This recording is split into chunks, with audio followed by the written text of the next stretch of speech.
Have you ever wondered what a mother is capable of when it comes to protecting her child? We all know the fierce love that mothers possess to safeguard their offspring from harm. But what happens when that protective instinct is ignited by the vile actions of a child predator? Here are 10 mothers who took revenge on child predators. 1. MARIANNE BACHMEIER. In 1981, MARIANNE BACHMEIER, a 31-year-old mother, shocked the world by shooting Klaus Grabowski in a German courtroom. Grabowski had molested and killed her daughter, Anna. MARIANNE, herself a victim of assault, endured immense trauma, having given up 2 children for adoption before Anna. Despite their happy life in West Germany, tragedy struck when Anna was kidnapped and murdered by Grabowski. Unable to bear the tarnishing of her daughter's legacy during Grabowski's trial, MARIANNE took justice into her own hands on March 6, 1981, shooting him dead. Despite her grief, she faced trial and was found guilty of premeditated manslaughter, serving only half of her 6-year sentence. MARIANNE passed away in 1996, laid to rest beside Anna. Number 2. ELLIE NESLER.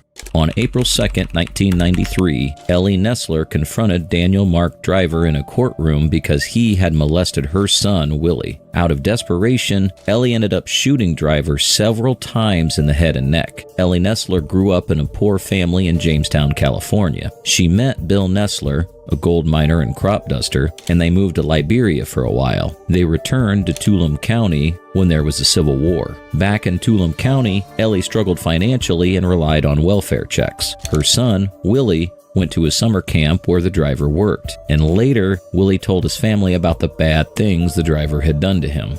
The driver had a history of sexually abusing minors, but back then he had just been on probation. ELLIE didn't want her son to testify in court because it would be tough for him, so she took matters into her own hands and shot Driver inside the courtroom. ELLIE had mixed feelings about what she did. She wished the justice system had taken care of Driver so she didn't have to act. She pleaded insanity but was convicted of manslaughter and served 3 years in prison. But the NESLER family's troubles didn't end there. ELLIE got arrested for selling drugs and got a 6-year prison sentence. Her son, Willie, also got into trouble and is serving a long sentence for murder. In 2006, ELLIE was released from prison, but she couldn't visit her son because she had breast cancer. Sadly, she passed away 2 years later at the age of 56. Number 3. BONITA LYNN VELA. In December 2013, BONITA VELA, a 35-year-old mom from Franklin, Indiana, took drastic action after accusing a man of molesting her son. She, along with 2 others, held him against his will for nearly 3 hours, threatening him with death. VELA had been smoking weed at a friend's house when she became enraged and demanded the boyfriend of her daughter be brought to her. Believing he assaulted her son, she forced him to admit the abuse and then gave him an ultimatum: allow her to cut his genitals or face death. In a horrific act, she sliced into him with a box cutter, leaving him deeply injured. VELA was arrested and charged, but later made a deal with prosecutors to avoid jail time, serving 10 months under home detention and attending anger management counseling. Number 4. Tammy Lee Gibson.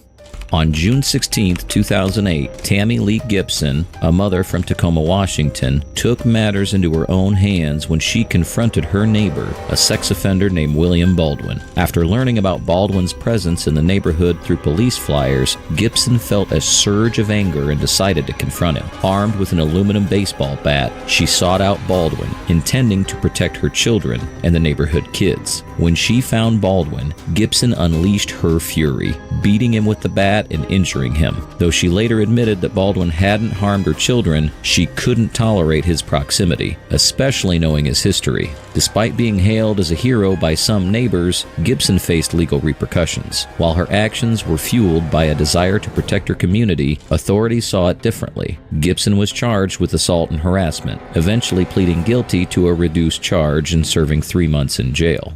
Number 5. LAKESHIA Richmond. On October 18, 2012, LAKESHIA Richmond, a mother of 2 from Memphis, Tennessee, took drastic action after her sons claimed their football coach, Tony Massey, had molested them. Richmond initially tried to report Massey to the police, but her anger got the best of her when she saw him at her son's football practice. Fueled by rage and a desire to protect her children, Richmond grabbed a baseball bat and chased down Massey, beating him as he pleaded for mercy. Despite later expressing expressing remorse for her actions, Richmond stood firm, stating that she didn't regret defending her kids. Charged with aggravated assault, Richmond spent a few days in jail before being released. Meanwhile, despite a police search of his apartment, Massey hasn't faced any charges. The incident highlights the lengths a mother will go to protect her children, even if it means taking the law into her own hands. Number 6. Lori Palmer. In the fall of 2000, Lori Palmer, a retired police officer from Wichita, found out that her close friend Scott Phillips had sexually assaulted her daughter. Fueled by anger and concern, Palmer confronted Phillips at his workplace and, after a high-speed drive, coerced a confession out of him in a remote field. Although she believed she was protecting her daughter and other potential victims, her actions led to her arrest and subsequent charges, including kidnapping and intent to commit murder. Even though Phillips was also found guilty, Palmer faced a far higher bail and remained under house arrest until her trial. Eventually, her kidnapping charges were dropped, and she pleaded guilty to lesser charges, receiving probation. Phillips, on the other hand, admitted to a reduced charge and was sentenced to 4 years in prison. Palmer acknowledged that her actions were against the law, but emphasized her concern for protecting children. This case raises questions about the limitations of the law in ensuring the safety of innocent victims. Number 7. Sarah Sands.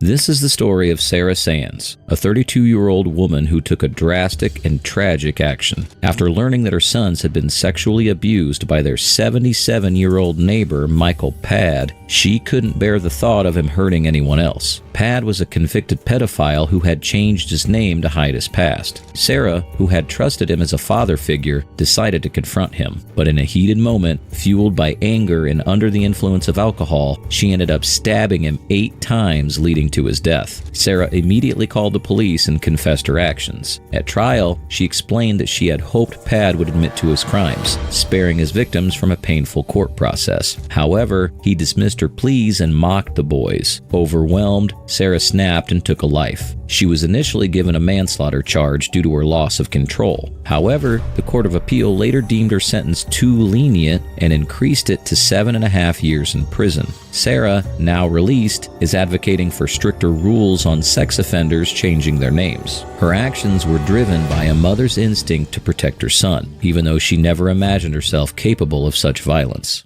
Number 8. Kimberly Cunningham.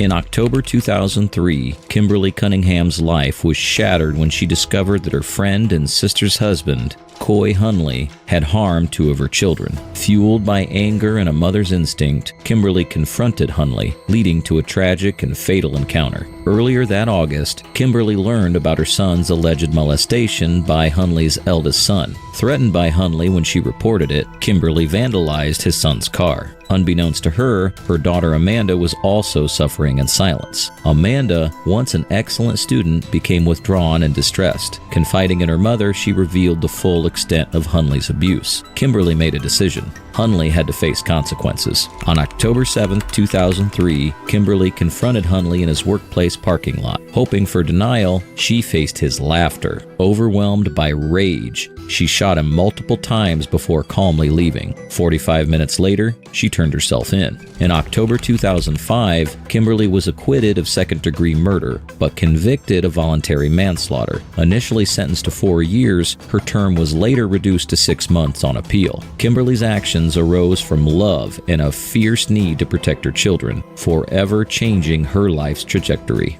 Number 9. Maria del Carmen Garcia.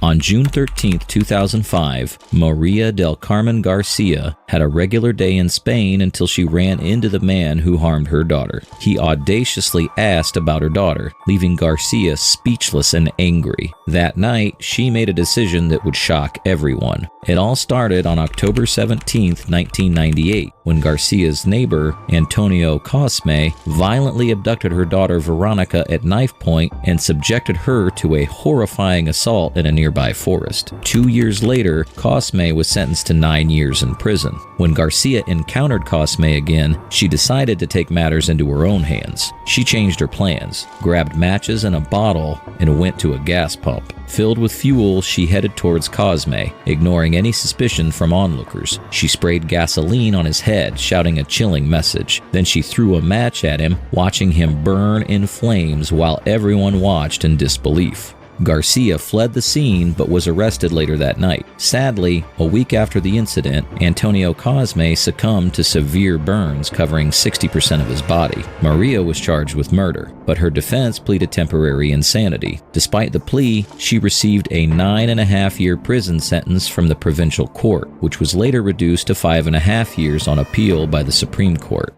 Number 10. ANJAB BORAR.